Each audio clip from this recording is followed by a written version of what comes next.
Hello everyone, my name is Jack Southall and today it is time for the Ring of Honor Death Before Dishonor 13 review. I just finished watching it like a few hours ago and it was pretty good for what they did. Decent effort by Ring of Honor's part. Before I get into the review, I just want to say something about the Wednesday Wrestling Wrap-Up series.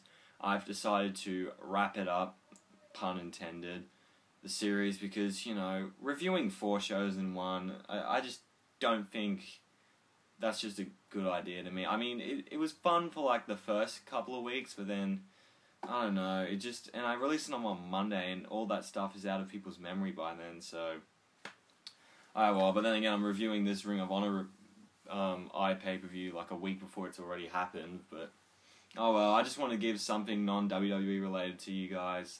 And I thought a Ring of Honor pay-per-view review would be good, so I'm still going to do the pay-per-view reviews for TNA and Ring of Honor, and I will do the Ultima Lucha review in a separate episode, and I will do an NXT Brooklyn review, so don't worry about that. Anyway, let's get into the show. First match was Will Ferrera versus Silas Young. Felt similar to their television match. This was pretty good, pretty alright. How this happened was, so yeah, it was a match that happened. Silas Young did win the match, and Young picked up to get revenge on the fluke on TV when Dalton Castle's guys come out, and they made an appearance, and they decided to ride him like a horse, which was a bit weird. And Silas Young, who's all like serious and stuff, last real man of wrestling, he's like, oh, what the fuck going on? So I feel him and Dalton Castle, their feud's going to continue. So yeah, it was a match that happened, and yeah. Then we get to Moose versus Cedrick Alexander. So if you guys didn't watch Best in the World, Moose was in the match, and then afterwards Cedrick Alexander attacked him. Vader Scott then went with him, and then I think that another guy came in to help out with Moose, so they continued their feud.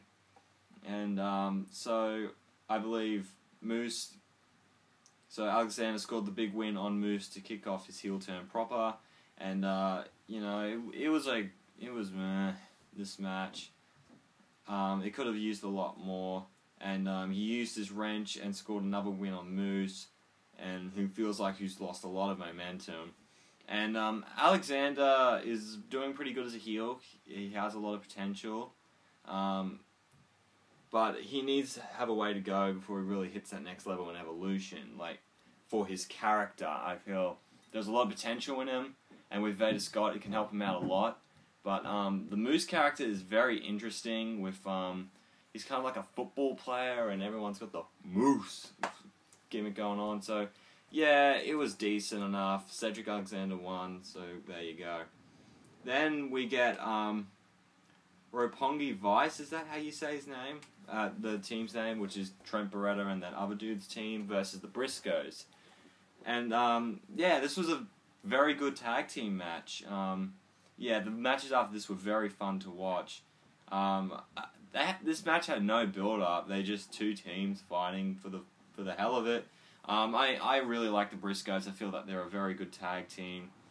And this was, you know, very good after the 2 matches were just, before. And so Briscoes ended up getting the win, following the J Driller and Froggy Bow on poor Trent Beretta. So yeah, next match we get Dalton Castle versus Adam Cole from the Kingdom. King Carino just has a fucking flog every time Adam Cole comes out. His little fangirl, it's quite funny. And Dalton Castle comes out. He's just fantastic. He's so gay in the way he does things, and I mean that in the nicest way possible. He's got his 2 boys with him, fanning him, and he's doing all these weird, you know, like yoga positions when he's wrestling, and he did a lot of great work here, and Adam Cole got even, like, weirded out there with his character. Cole picked up the win while he hit a net breaker across his knee. Very, very fun match. Yeah, like, speaking on the DDP yoga thing, like, Dalton Castle did some weird, like, fucking, that kind of thing. I can't do that. I don't want to break my damn back. So, yeah, Adam Cole wins. He's pretty cool. Dalton Castle's fantastic. His gimmick is great. And next match is ACH versus Adam Page. So, for those of you who don't know, Adam Page is part of this group with, what's his name? Oh, fuck. And so, he's there, and the Decade are having a bit of a feud with King Carino on commentary, because his son is like his young boy kind of thing. So, the other dude, he's injured, so he can't do anything. So, yeah, the young boy's just out there to help. And so he ended up being on commentary, and him and Carino just argued during the entire match. And so it's a no disqualification match, and this is very interesting. It's definitely going to have to go to King Carino going into the ring and wrestling again. And so, yeah, this was very good. So, they worked this like a normal wrestling match, and then they brought in a ladder, and, you know, Adam Page got some really good heat, and when the dude reacted that he was going to be injured, everyone cheered him, and he's like, "Don't cheer me, you sick bastards," and whatever. So, Adam Page got the win, very enjoyable match, I like what they did with the ladder. Then we get to the Addiction versus reDRagon versus War Machine versus the Kingdom in a Fatal 4-Way match for the tag team titles. Very, very fun stuff. So Adam Cole was on commentary, and of course King Carino's loving it. Kevin Kelly's like, oh boy. And so he's selling his issues with, with the Kingdom, because they're having a bit of a quabble at the moment. And his Kingdom teammates didn't even eat his pin, but they didn't win, so whatever. I like the booking because Cole did say he won, but like, helped their good teammate, chaotic stuff just all over the place. And everyone played their roles well. War Machine are just really, really cool. They have that LOD kind of feel, but they don't have the stupid fucking face paint like the Ascension does. reDRagon, of course, kick-ass, and the Addiction are very good. It ended with Celebrity Rehab onto Fish to retain, which was okay.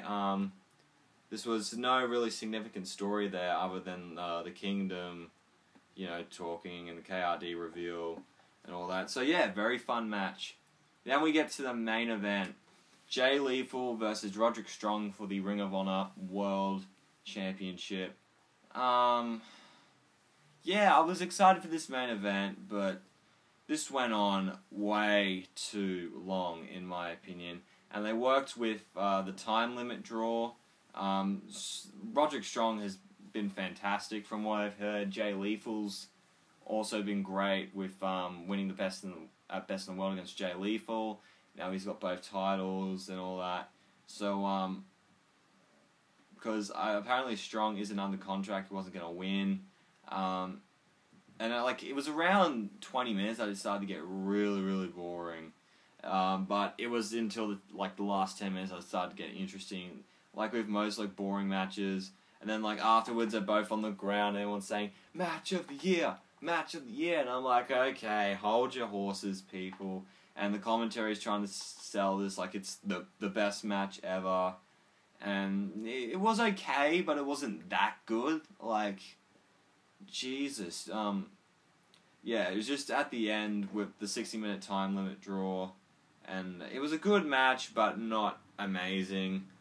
Overall, this pay-per-view was okay. The middle bit was really fun, but the start and the ending weren't that exciting to me. So, I'm gonna give this show a 6. I feel that's a good mark for it. The middle stuff was all fun, but the beginning and the end was just,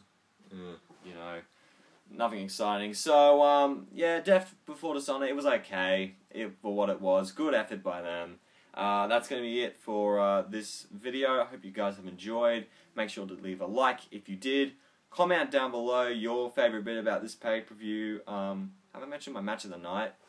Ooh. I would probably give the match of the night to the Fatal 4-Way Tag Team match. I thought that was very fun to watch. Yeah, so subscribe if you want to see more stuff from me. Twitter and Instagram is at JackamanLaw31, and I will see you guys later tomorrow with my Raw review. And I am out in 3, 2, 1.